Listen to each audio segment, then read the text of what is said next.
혹시 이런 적 있으십니까? 새벽 어스름에 눈을 떴는데 어머니가 이미 자리를 비운 것을 보고 어디 가셨나 싶어 마당을 나섰더니 그 어머니의 발자국이 아직 서리에 찍혀 있는 것을 보게 된 적이, 그 발자국을 바라보다가 왜인지 모르게 눈물이 났던 적이, 오늘은 그런 어머니 한 분의 이야기를 들려드리겠습니다. 조선 어느 작은 마을, 이른 봄이었습니다. 아직 땅이 채 녹지 않은 이른 아침, 두부 장수 분이는 지게를 지고 장터로 향했습니다. 발 아래 서리가 바스락 소리를 내었지만 분이는 걸음을 멈추지 않았습니다. 마당 한켠에는 간밤에 짚을 엮어 만든 집신 한 켤레가 처마 밑에 나란히 놓여 있었습니다. 낡고 얇아서 발가락이 금방이라도 비어져 나올 것 같은 집신이었지만 분이는 그것을 신고 아무렇지 않은 듯 장터 길에 올랐습니다. 이 여인이 장터에 나가는 것은 오늘이 처음이 아니었습니다. 벌써 5년째 하루도 빠짐없이 이 길을 걷고 있었습니다. 그런데 오늘은 어쩐지 걸음이 조금 더 빨랐습니다. 막내딸 연화의 혼례 날이 석 달 앞으로 다가와 있었기 때문입니다. 분이는 길을 걸으면서 속으로 셈을 했습니다. 석 달이면 90번의 장날, 90모의 두부, 그러면 혼수 비용에 얼마쯤 보탤 수 있을까? 입가에 작은 미소가 번졌다가 이내 사라졌습니다. 셈이 아무리 해도 모자랐기 때문입니다. 그런데 이상하게도 분이는 발걸음을 늦추지 않았습니다. 장터에는 이른 시간부터 사람들이 모여들었습니다.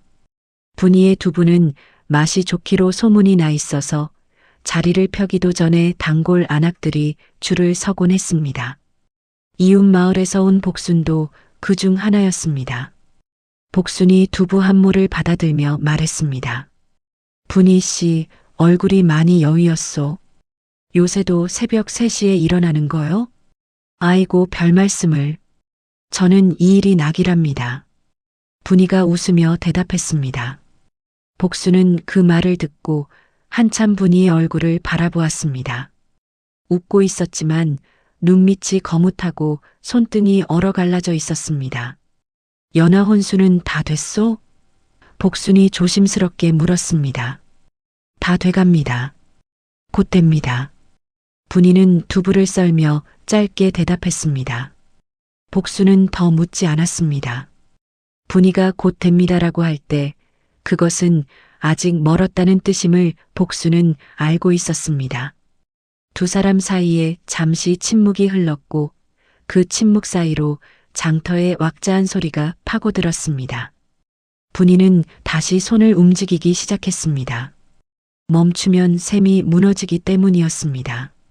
그날 오후 늦게 분이가 집으로 돌아오니 연하가 마당에 나와 기다리고 있었습니다.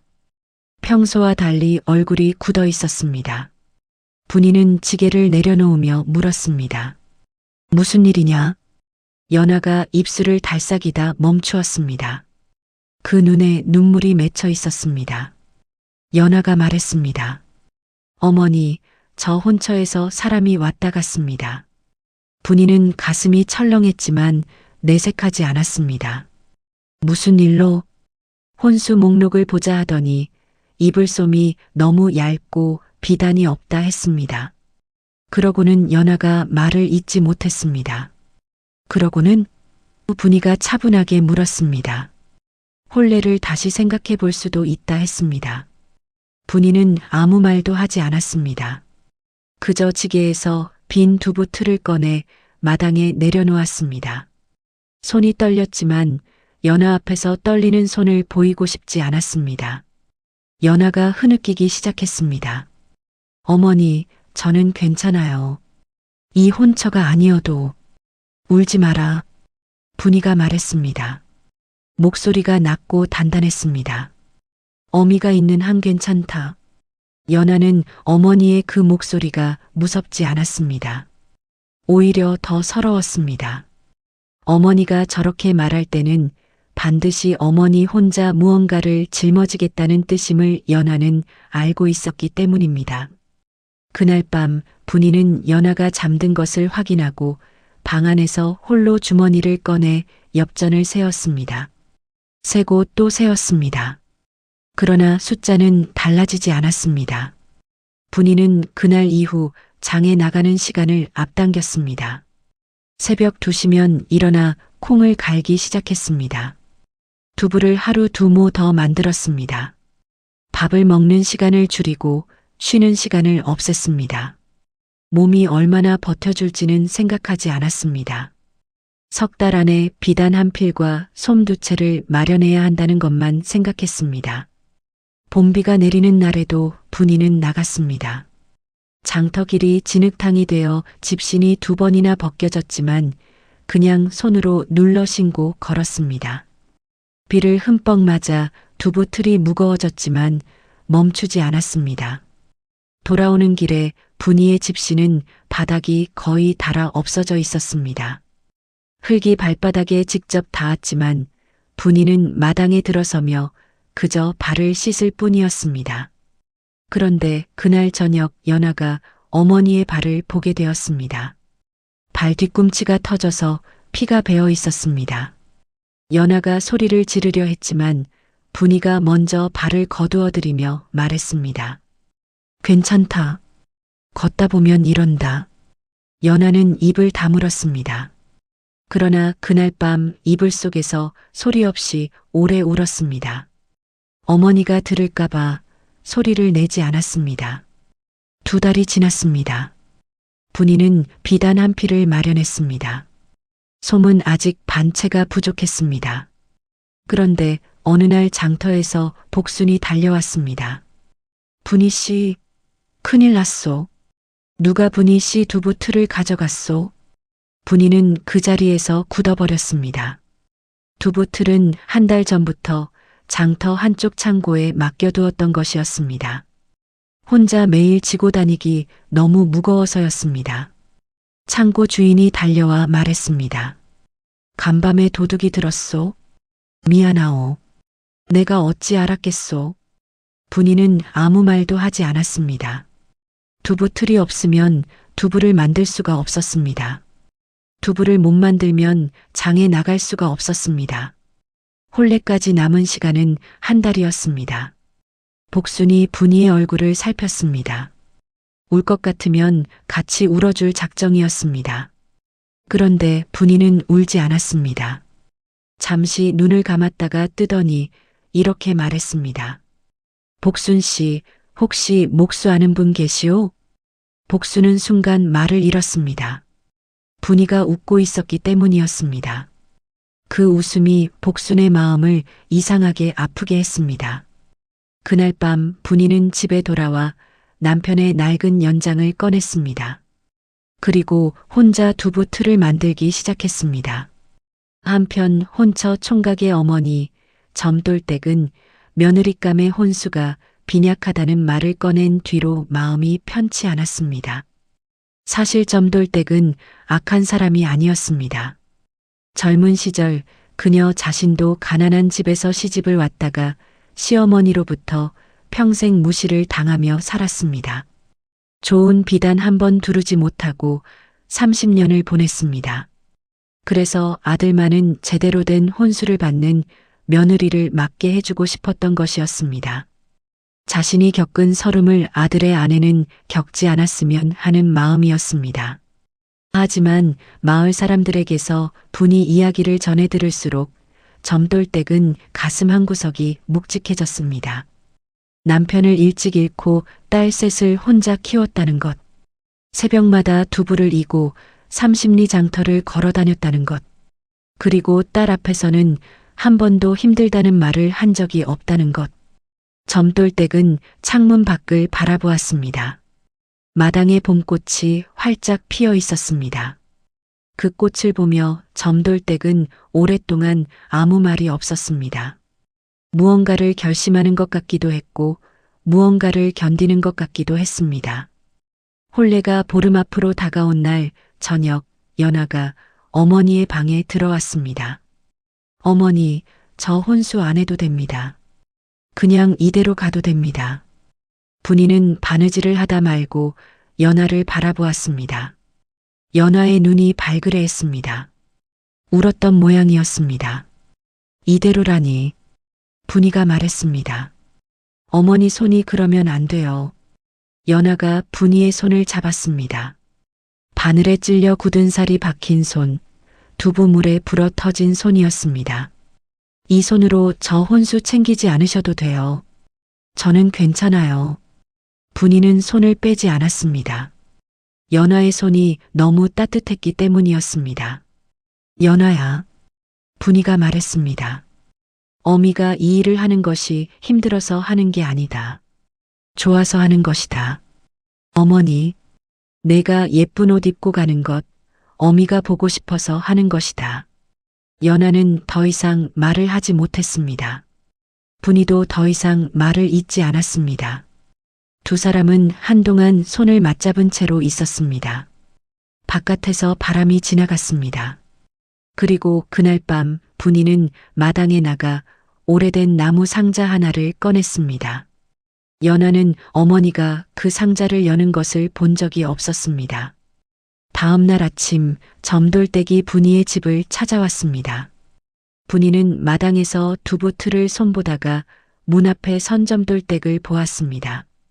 두 사람은 잠시 서로를 바라보았습니다. 점돌댁이 먼저 말했습니다. 제가 왔습니다. 분이는 대답하지 않았습니다. 표정 하나 변하지 않았습니다. 점돌댁이 천천히 말을 이었습니다. 혼수 이야기는 잊어주십시오. 제가 잘못 말했습니다. 제 아들이 연하 씨를 좋아합니다. 그것으로 충분합니다. 분이는 한참 점돌댁을 바라보다가 두부 틀을 마당에 내려놓았습니다. 그리고 말했습니다. 들어오십시오. 두 사람은 마주 앉아 차를 마셨습니다. 점돌댁은 자신이 젊었을 때 이야기를 꺼냈습니다. 분이는 듣기만 했습니다. 한참이 지나서야 분이가 말했습니다. 고생 많으셨습니다.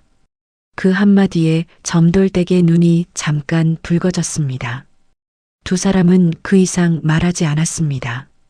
그러나 두 사람 사이에 흐르던 무언가는 그날 오후 그 방 안에서 조용히 풀렸습니다. 혼례 사흘 전이었습니다. 복순이 분이의 집에 달려왔습니다. 숨이 가팠습니다. 분이 씨, 아까 장터에서 무슨 소리 들었소? 분이는 미간을 좁혔습니다. 분이 씨가 5년 전부터 돈을 모아서 그 돈으로 위 두 딸 혼수도 챙겼다고들 하더니 이번엔 막내 혼수 모은 돈을 빈 두부 틀 살 때 다 썼다는 소문이 돌더이다. 분이는 잠자코 있었습니다. 그게 사실이요? 복순이 물었습니다. 소문은 소문이지요. 분이가 말했습니다. 복순은 분이의 눈을 보았습니다. 부정하는 눈이 아니었습니다. 복순의 눈에 눈물이 차올랐습니다. 그럼 이번 혼수는 어찌했소? 분이는 잠시 창밖을 보았다가 다시 복순을 향해 고개를 돌렸습니다. 그리고 조용히 말했습니다. 마련했습니다. 복순은 더 묻지 못했습니다. 분이의 그 짧은 대답 뒤에 얼마나 많은 새벽이 쌓여 있는지를 복순은 이미 알고 있었기 때문이었습니다. 혼례 전날 밤 점돌댁은 혼자 방에 앉아 있었습니다. 낮에 분이의 집에서 혼수 짐을 보았습니다. 비단은 많지 않았지만 한 올 한 올 고르게 짜인 것이었고 이불솜은 두툼하지 않지만 정갈하게 다져져 있었습니다. 그리고 그 짐 가장 아래에 무언가가 접혀 있었는데 분이가 얼른 다른 보자기로 덮었습니다. 점돌댁은 보았지만 묻지 않았습니다. 방 안에서 점돌댁은 오래된 기억 하나를 꺼냈습니다. 자신이 시집 오던 날 시어머니가 짐을 풀면서 코웃음을 쳤던 기억. 그때 자신의 어머니는 얼마나 작아졌을까? 얼마나 부끄러웠을까? 그 어머니도 분이처럼 새벽마다 일어나 무언가를 만들고 모았을 텐데. 점돌댁은 눈을 감았습니다. 그리고 속으로 조용히 말했습니다. 내가 잘못됐었구나. 눈물이 흘렀습니다. 오래된 눈물이었습니다. 드디어 혼례날 아침이었습니다. 연하는 어머니가 직접 매만져주는 머리를 하며 앉아 있었습니다. 분이의 손이 연하의 머리카락을 조심스럽게 넘겼습니다. 두 사람은 말이 없었습니다. 어머니, 연하가 작게 불렀습니다. 응? 혼수짐 가장 아래에 뭐가 있어요? 분이의 손이 잠깐 멈추었습니다. 그리고 다시 움직이며 말했습니다. 나중에 봐라. 연하는 더 묻지 않았습니다. 분이가 머리를 다 매만져주고 나서 뒤로 물러나 연하를 바라보았습니다. 오랫동안 바라보았습니다. 연하는 어머니의 눈이 이상하게 빛나는 것을 보았습니다. 눈물이 차 있었지만 흘리지 않았습니다. 분이가 말했습니다. 예쁘다. 그 한마디로 충분했습니다.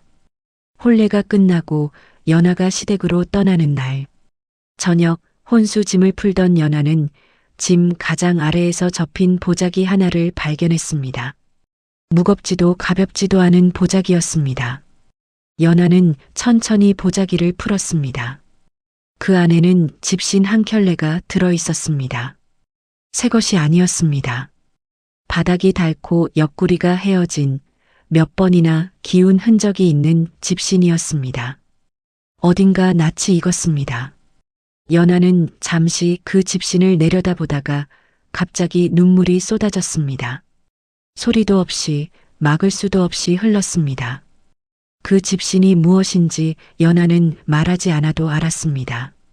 새벽마다 서리 밟힌 길을 걷던 발, 진흙탕에서 벗겨지고 다시 신겨지던 발, 혼례 비용을 모으기 위해 5년 동안 30리 장터를 오가던 발, 그 발이 신던 집신이었습니다. 연하는 집신을 두 손으로 감싸쥐었습니다. 가슴으로 가져갔습니다. 그리고 한참 동안 그대로 있었습니다. 그날 밤 분이는 빈집에 혼자 앉아 있었습니다. 방 안이 이상하게 조용했습니다. 연하가 없어서가 아니라 5년 동안 자신을 붙들어 온 무언가가 사라진 느낌이었습니다. 분이는 오랫동안 방 안을 둘러보다가 창문을 열었습니다. 봄밤의 바람이 들어왔습니다. 차갑지 않았습니다. 마당 어딘가에서 개구리 소리가 들렸습니다. 분이는 눈을 감고 그 소리를 들었습니다. 발이 아팠습니다. 손도 아팠습니다. 하지만 그 아픔이 이상하게 가벼웠습니다. 마치 오래 짊어지고 다니던 짐을 내려놓은 것 같은 느낌이었습니다. 분이는 조용히 눈을 감은 채로 있었습니다.